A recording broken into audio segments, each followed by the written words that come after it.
You're listening to Emmy Award-winning host Jordan J. Adams. And now, back to the handsome, effervescent and humble Jordan J. Adams. So here we are, Matthew. We're beautiful Bayshore Drive in Tampa, Florida. It's a beautiful sunny day. Temperature's probably about 55, 60, so it's a nice little bite in the air, but not too cold. And you and I were talking earlier about how important it is to just like take a minute and say, we're here. Like we don't need to rush off. There's no place we need to be immediately. This will be the picture that we're looking at in 30 years and saying, remember we were on Bayshore, how awesome that was? So why not be awesome now? Because we'll be saying that about the picture when we're old and decrepit in a bed, you know? It is pretty awesome. So I know you're not a Tampa native. What brings you to our fine city? I was giving a keynote speech for a large high-tech company today in outside of Clearwater? Clearwater, yes. Yeah, beautiful, sunny Clearwater. Another awesome area. The whole Tri-City area here in Tampa Bay, St. Pete, Clearwater, and Tampa. If you haven't gotten out and checked it out, I highly recommend it. Just exquisite. What was the subject that you were going over? I was talking to them about being more effective in their professional and personal lives. There's a lot of things we do that get in our own way, and one of the major points was that we as individuals are always our own greatest impediment to success, to happiness, and to having what we really want in life. So true. You know, the working title of this show for a while, and I'm not sure what it'll end up being. It might be a rotating name, but I was calling it The Cage for a while, or Open the Cage, and because of the double meaning of we kind of put ourselves in cages. We don't even realize that we have this internal narrative that's limiting us. Oh, absolutely. And those are and what puts us in those cages are our beliefs. Beliefs we hold as true that may in fact not be true. And again, I don't know if we get to this at all, but I was a hospice volunteer for about 8 years, and I saw how people's beliefs had an enormous impact on their healing, whether they died or lived, how their treatment was received.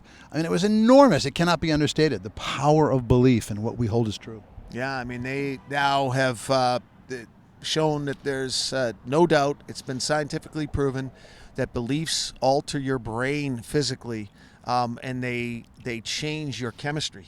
It's amazing how powerful beliefs are. Absolutely. And that's the choice we have as humans. One of the few real powers we have is where we place our attention and what beliefs we choose to hold as true.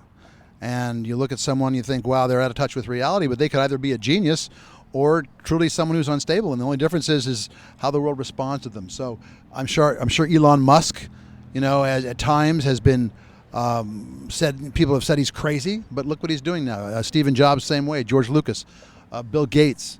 All these people at some point were ridiculed or questioned, but they held their vision and had a huge impact on the world.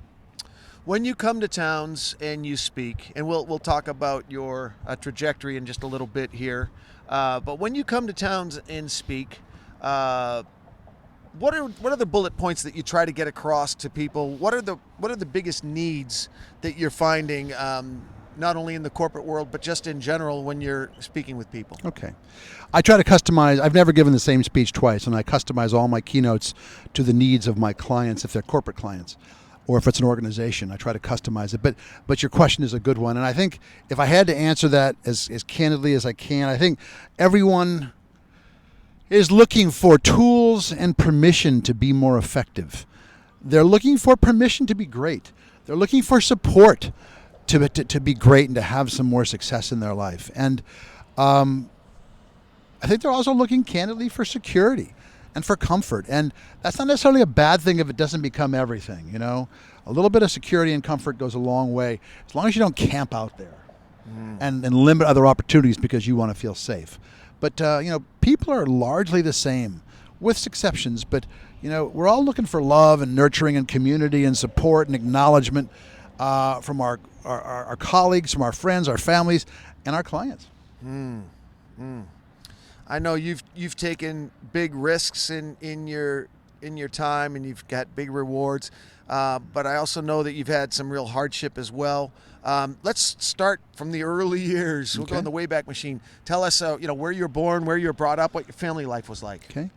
I was born and raised in Phoenix, Arizona, with one brother and one sister. And my parents were amazing people, brilliant, and they loved us very much, but they hated each other. So my parents were divorced when I was 4, and I spent the next 20 years actively trying to destroy and hurt each other. And that dynamic was devastating for young kids, for me. Devastating. What people don't know is that young people get their self-esteem through seeing a loving example of a mother and a father, or two loving parents. And I had no self-esteem. It was eviscerated because of the violence and hatred and resentment that I was forced to witness. So I had to build it all on my own as I grew up to be a young adult. And in my early 20s, I had to start doing things like seminars and workshops and meditation and retreats and therapy. To try to feel a sense of myself. Then, of course, I did a lot of healing through relationships, and I always, people say they're always looking for their soulmates, but you don't get you don't get the right to meet a soulmate until you've met a bunch of wound mates. And a wound mate is someone who comes into your life and shows you the parts of you that are incomplete, and it's not generally fun. It can be very dysfunctional, very dramatic, very ugly, but if you have some sense of the truth that life happens for you and not to you, and you take the lessons that were there to learn, you can move through those learnings, and harvest something much more healthy and remunerative emotionally for yourself.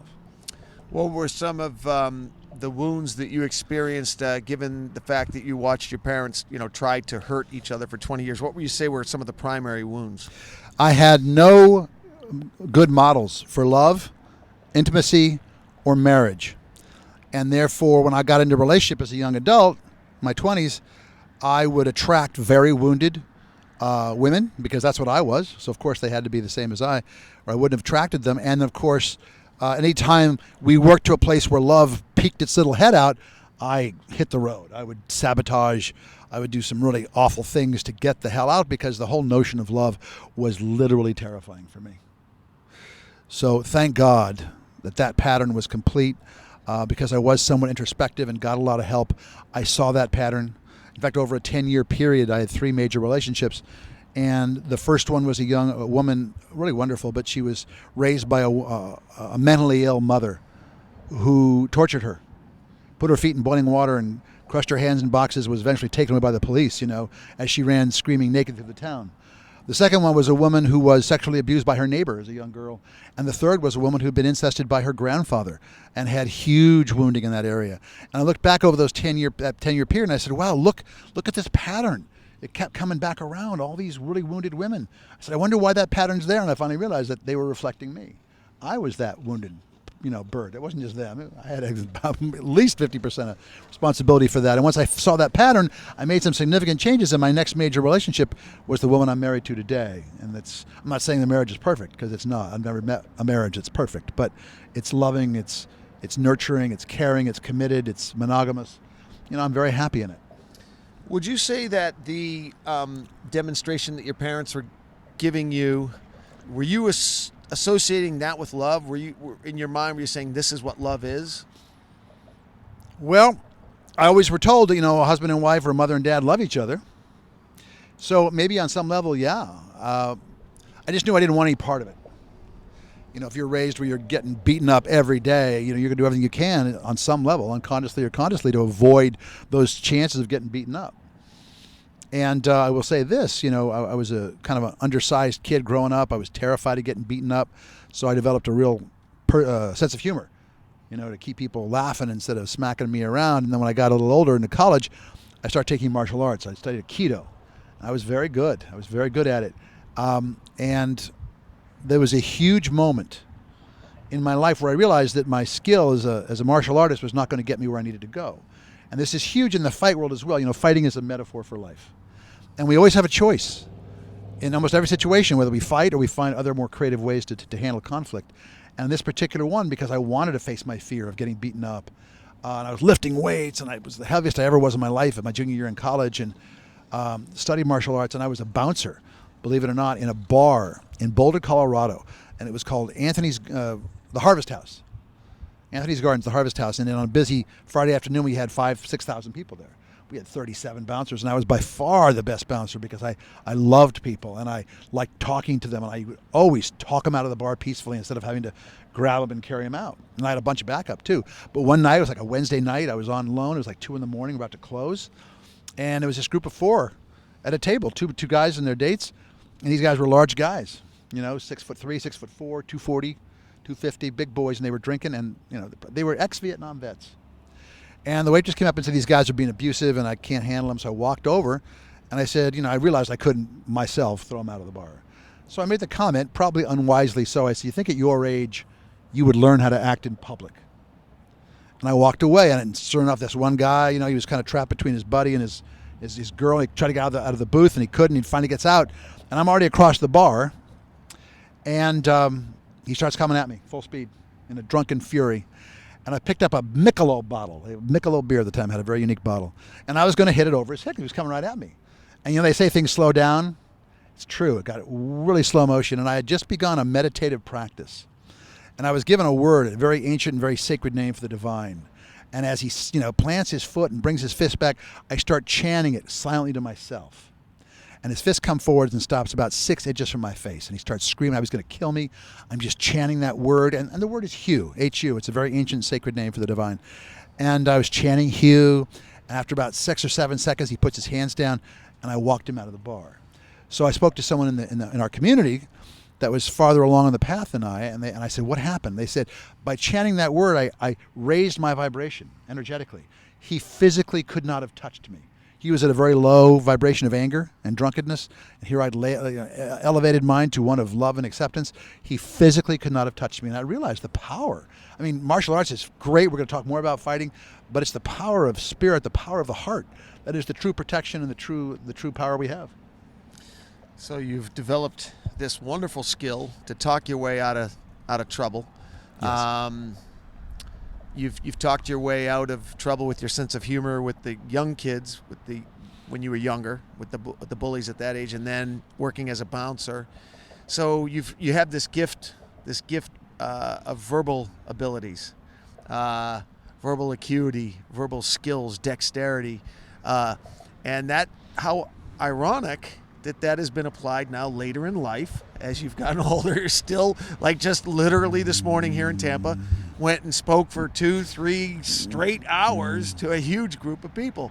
Do you see the connection there? Is there a connection there? Of course there is. And I think, again, we're always given the tools we need to succeed if we have the sensitivity to be aware of what those are. But I'll share this with you, Jordan. There's one story, and it's again, I have a lot of respect for people who get in a ring in boxing or mixed martial arts. I mean, it's an enormous discipline, and the way they do it these days, I think they've made it as safe as they can, although it's still obviously very dangerous. But there's a story that I tell, and I usually can't tell it without tearing. It's so powerful. But it goes back to a gentleman named Terry Dodson. And I think it was back in the 60s or 70s. I think he was the U.S. Aikido champion at the time for many years. Big guy, I think around 6'4" and 240, 250, big guy. And he went to Japan as a young man in his early 20s to study with the Japanese masters there in Tokyo. And it was very hard on a hardwood floor, and a lot of people were getting hurt, and and the masters there were very clear. You never use your skills of Aikido outside this dojo unless there's a danger to yourself or others and it's imminent. And they were adamant about it. He'd be thrown out of the dojo if he was ever misused it. So one day, as the story goes, he was on one of the subways in Tokyo. And it's fairly crowded, but it was late, so it wasn't that crowded. But this big, huge Japanese construction guy gets on, and he's drunk, and he smells, and he starts swearing at people and kicking at people. He almost kicked a woman in her stroller, and they scurry off the platform in absolute terror. And he's on the train, and Terry feels this guy is a danger to other people, and a danger even to himself. But I mean, the truth is, he wanted the test. This guy was actually bigger than he was, but he said there's not going to be a contest. Terry was in incredible shape and skilled and trained, and he was going to drop this guy like a bag of potatoes. So he blows him a little kiss just to infuriate him, and the guy sees it, and he starts swearing and starts coming at him. And as he's about to approach Terry Dodson across the entire train, this little old man sitting in the middle of the train says to the drunk, "Hey, you like sake?" I think I've seen this video. Well, yeah. And the drunk says, "Who the frick are you, old man?" And he goes, "I love sake. My wife and I set it every night under our persimmon tree, and we sip it as the sun goes down in our veranda." Wow. And the drunk eventually he looks at him, and he sits down. And by the time Terry Dodson left the train, the drunk was laying in the lap of the old man. The old man was stroking his head as he sobbed. Wow. And what he said was that he had seen true Aikido used in a masterly way. That old man was a master of Aikido. He took anger and aggression and violence and he transformed it into compassion and love. And I never forgot that story. And so all my boxing experience and all my Taekwondo experience kind of faded after that. And I focused on being a compassionate, caring person. And I've never had a situation since then that even remotely came to blows or that I was felt physically threatened. I've had these weird moments, and they're starting to come. They're still infrequent, but they're starting to come more frequently the more I meditate and the more my meditation practice takes shape. I'm starting to see a disappearance of boundaries between people of, oh, well, that's them. Well, they're not me, or that's this race, or that's this gender, or that's all of these things that we use to separate ourselves are starting to disappear. And there's been a couple moments, and they're just generic, arbitrary moments where I'll be walking into the grocery store and I'll realize everyone in the store is me and they're my family, and I love them just as much as I love my family. I just don't know them yet. And it's weird. I'm not going to pretend it's not weird. There's been a couple times I said, what the heck was that? I'm not even sure I want that. But it is interesting. I can actually attest to that Aikido skill of the empathy, where you know exactly what to say, how to say it, when to say it, why to say it, and where to say it. You just have a wisdom, and I hope it keeps coming. It's a little scary. That descends upon you, this guidance, knowingness descends upon you, yeah. It's weird. But Jordan, I will say this, what you just said is really quite beautiful, and I think that's really more who you are. In this country right now, I see a lot of division, very purposefully, setting one group against another. And, for better, it's what is, and I hope we transcend it. But what I want to just talk to your listeners about is, every great teacher that's ever come to the planet, Jesus, Buddha, Lao Tzu, Zoroaster, they've all preached the same thing, which is love yourself like your neighbor. And there's a reason for that. And what I want to say to people listening is this: it's easy to love people who look like us and think like us. The real work, the real challenge is loving people who are different, who you don't understand, who values you might abhor. To extend compassion and love to them, that's the big game. And that's what we're going to need to do if we're going to heal some of the rifts that I have noticed in society right now. Very well said. And there's definitely people out there who are challenging for us. They're opposite of everything we like. They're opposite of everything we value. We feel like they're destroying something that we cherish. And it's really, really challenging to put yourself in their shoes. But I tell you, the times I've been able to do that, infrequent as they are, but the times I've been able to do it, it's an insight. You can see their pain. You can see someone else's pain. And all of a sudden, once you can see it as pain, you're not mad at them anymore. You like, my heart goes out to them, like, oh my God, all that's pain, all that bravado, all of the bragging, all that stuff, whoever the person is that is bothering you, you realize, oh, it's pain. They're in pain. Hurt people hurt people. That's all there is to it. But I want to go back one more thing to the fight world, because I know that's a big part of why you're doing this. This goes back a couple of years, but my favorite fighter is a young man named Matt Hughes. You remember him? I sure do. And he was a national champion wrestler and a really just tremendous human being. And I'll never forget that every time he submitted somebody or knocked him out, the minute they called the fight off, he would rush to his opponent to help administer aid, because he was concerned about them. He would rush to them.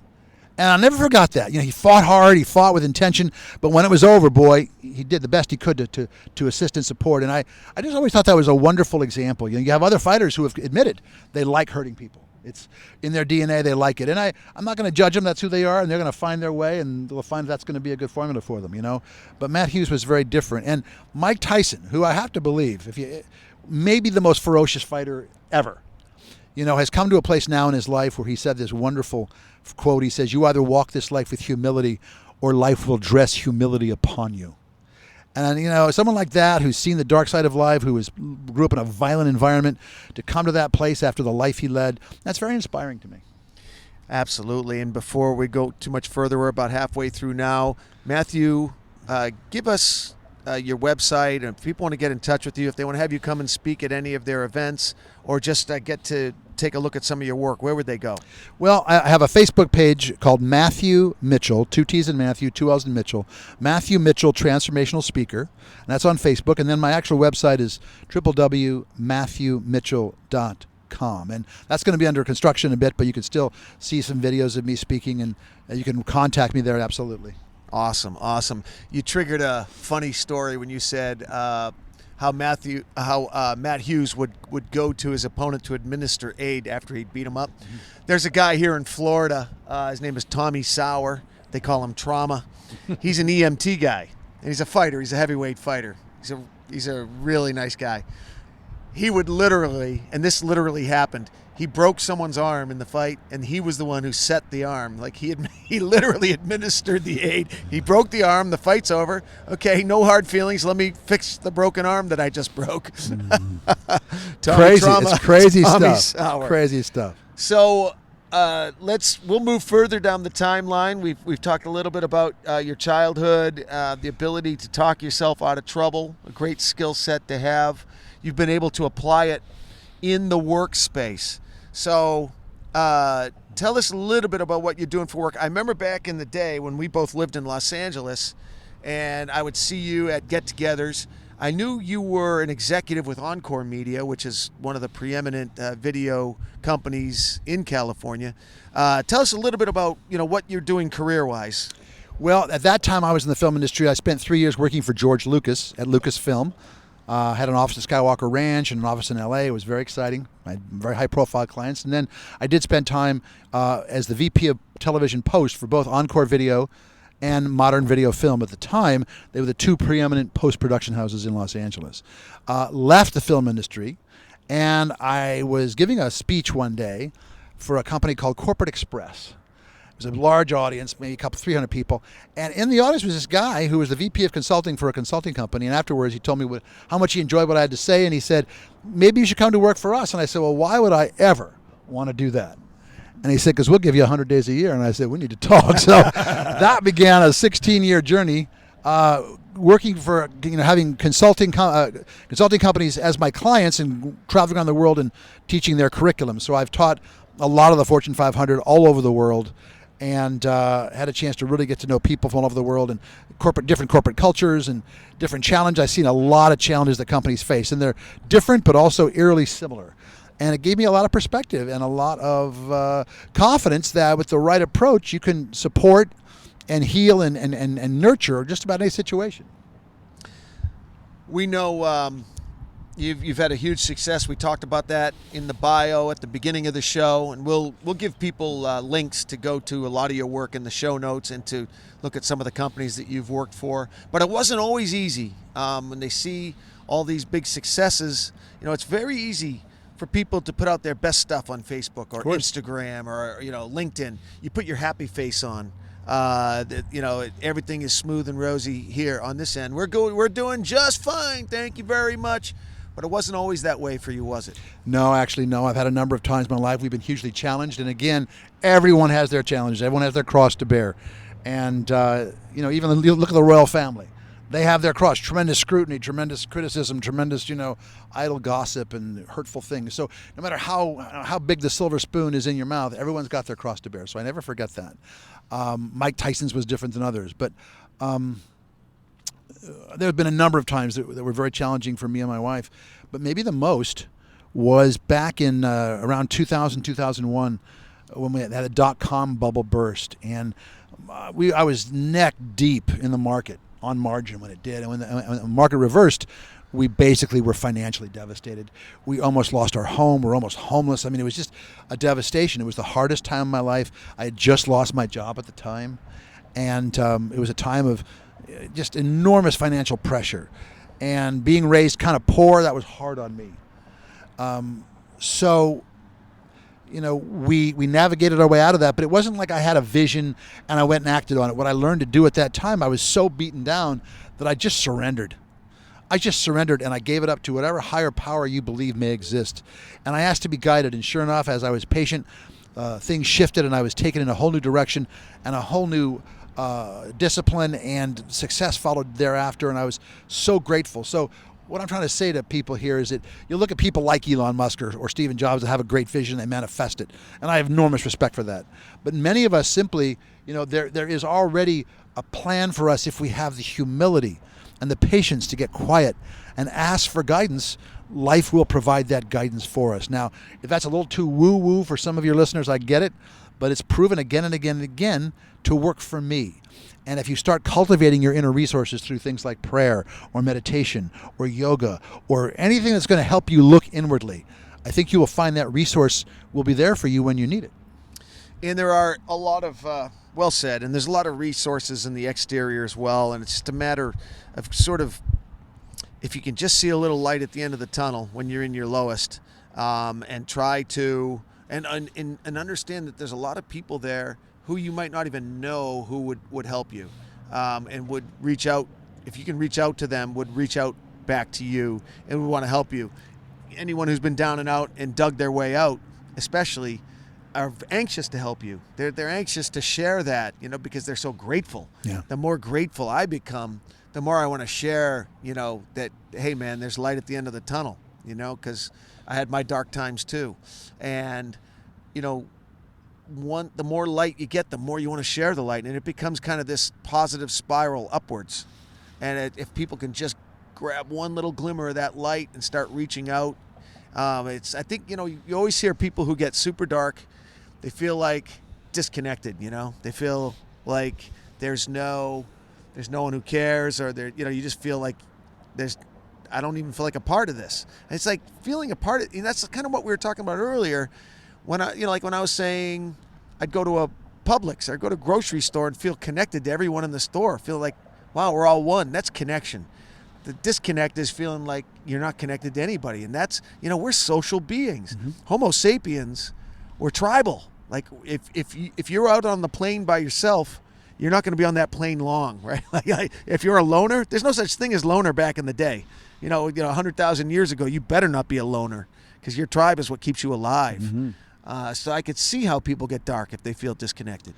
And I'll simply add to that, but being persistent and just enduring. Well, in this moment I can breathe and I have a roof over my head and I have food in my stomach, and this moment I'm okay, and on this moment I'm okay. And just literally sometimes when it gets that bad, you're going moment to moment. If you can just endure, things will eventually shift.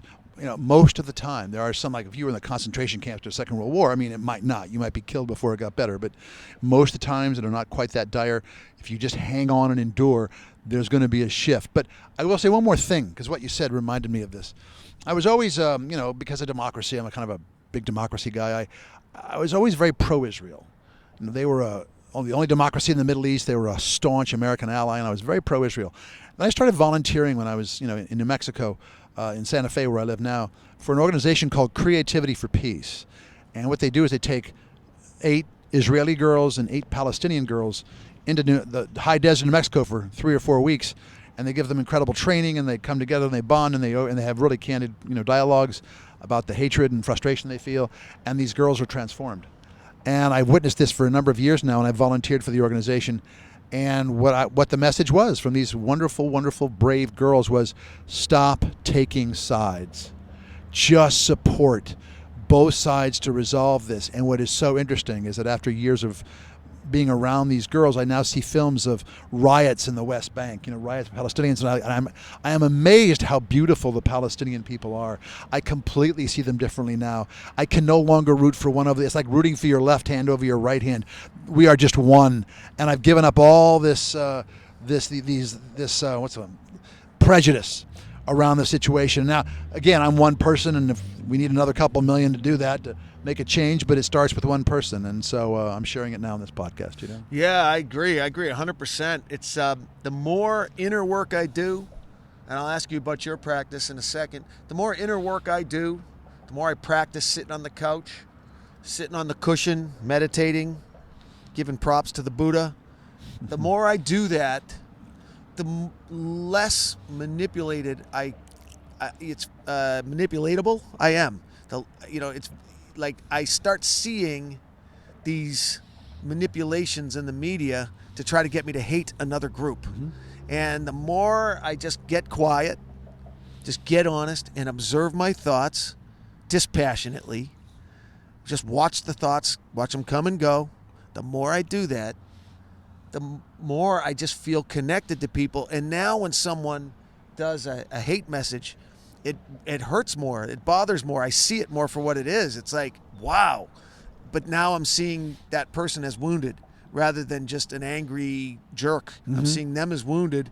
So it's a weird thing. The more patient I am with myself, the more patient I'm becoming with other people. Sure. The more slack I'm cutting myself, the more slack I'm cutting other people. And I'm realizing, oh my God, we're all in this together. We're all terrified. We're all trying to figure it out. We're on this blue rock of water hurtling through space at some ungodly speed. It's terrifying. Yeah. It's hard to figure out. Well, beautifully said, and I will say this to you as well, and I go back again to martial arts. Look at the role that martial arts has played in religion, the Shaolin priests, the fighting priests of the Buddhist orders. And the reason they train for martial arts is not to beat up other people, it's so they can combat the inner battle, which is always the greater battle. And if you look at an enlightened Muslim, jihad is not about blowing up innocent men, and jihad is about the war you wage against the inner battle, against the passions of the mind, like greed and attachment and vanity. And that's the real jihad. That's the real war. And that's why people that are committed to a spiritual path learn martial arts to discipline themselves so they can show up differently and win the inner battle, So well said. And to me, that's really what this all comes down to. It all comes down to accountability. When I started saying this negative feeling is not because of my wife, it's not because of my kids, it's not because of my job, it's not because of any of that, it's because of how I'm reacting to stimuli. I'm reacting to data a certain way. It's not the data itself. It's not the guy who cut you off. It's how you're reacting to the cutoff. And it's starting to really work. Because you always have the choice. You always have the power to say, I'm going to choose not to be reactive. I'm going to choose not to go into anger. I'm going to choose not to go into blame or shame. I'm going to choose a different path. And that's winning the war, man. That's winning the war. And the next level, Matthew? When I forget that and when I don't do it, I don't beat myself up about not doing it and forgetting it. Yeah. So someone cuts me off and I race up to him and give him the finger. I don't spend 3 days in shame about that, right? Like, oh, you're a Mr. Big Buddha, man. Oh, yeah, look at you giving the finger to this guy. No, because that's just more ego. That's just more ego playing its game on me. I say, oh, shit, slipped up. Okay, next. Right to the next moment, right? Don't give it any more freaking flame that it needs. And that's the mindfulness. Keep coming back to the mindfulness. Well, it's funny. I'll have one more story, one of my favorite stories. There is a Buddhist master and his apprentice walking down the road in China, and there's a big, muddy hole, and there's a beautiful woman staying on the end of it. And the master picks up the woman, walks across the water, sets her down, and they continue walking, he and the apprentice. And about a mile or two later, the apprentice goes, Master, I cannot believe you touched a woman. You held her against your body. And he said to his apprentice, I picked her up and I put her down. You've been carrying her for miles. Oh, that's so good. That is so good. Matthew, for anyone who's listening who, they're reading your bio right now or they're online, they're seeing all the things you've accomplished. You've been very modest about all your accomplishments here today. There's many more. You can track that by going to his website, going to his Facebook site. Are there any actionable items? We talked about grasping that little flicker of light and reaching out and asking for help, not being afraid, because there's a lot of people out there who want to give you a couple of protocols or give you, hey, this worked for me. The reason I'm doing this podcast, the meditation works for me. It is helping me. Meditation, that's one of my workflows. Do you have a practice or anything that you could put out there as a protocol, actionable items for people to help them? Well, I do have a daily spiritual practice I've had for 42 years. I do a Friday fast for 42 years. I attend, meditation groups that helps keep me centered. But if I had to give one thing to your people, and I mentioned it before, it was this word Hu, this ancient and sacred name for God. The word itself is very pure. And when you chant it, they say it's one of the purest sounds you can utter in the physical world. They say the Hu is in all sounds, an aircraft engine, a jackhammer, the calling of birds. That is the primal sound, and it's reflected It's a sound reflected from a much higher consciousness. So if you can sing that to yourself, let's say 10, 15 minutes a day, just quietly sing the hue.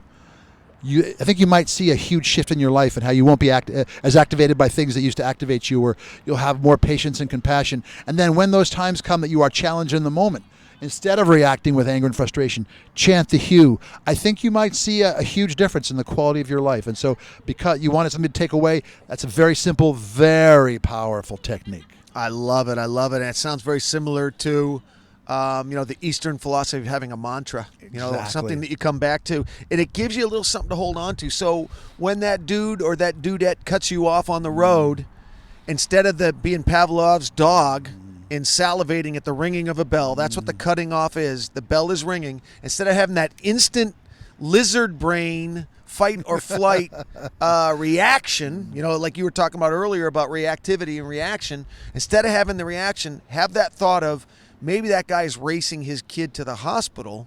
The kid is choking on something, and because you don't know, and maybe you can what do they call it? A mitzvah. You can do a solid. Yeah. You could do a solid for that guy and not judge him and give him love and get out of the way because he needs to get somewhere. But even if he's just being an ass, maybe he's just being an ass. How many times in your life have you been an ass? I mean, I'm sure it's at least one or two. For me, it's been so, again, he's showing you a part of yourself that you don't like. So it's about having compassion for yourself, because love starts at home. Love starts first with how we treat ourselves. And if we treat ourselves well, we can treat others better. Yeah, man. And if you believe in karma at all, every time that guy does that, and like you said, if he's just being an ass, and you can still say, hey, brother, give him love and get out of the way, you just put a little money in the karma bank. That's right a there. great day. That's a great day. Well, we've been talking with my boy, Matthew Mitchell. Matthew, tell them again where they can find out more about you. On Facebook at Matthew Mitchell Transformational Speaker.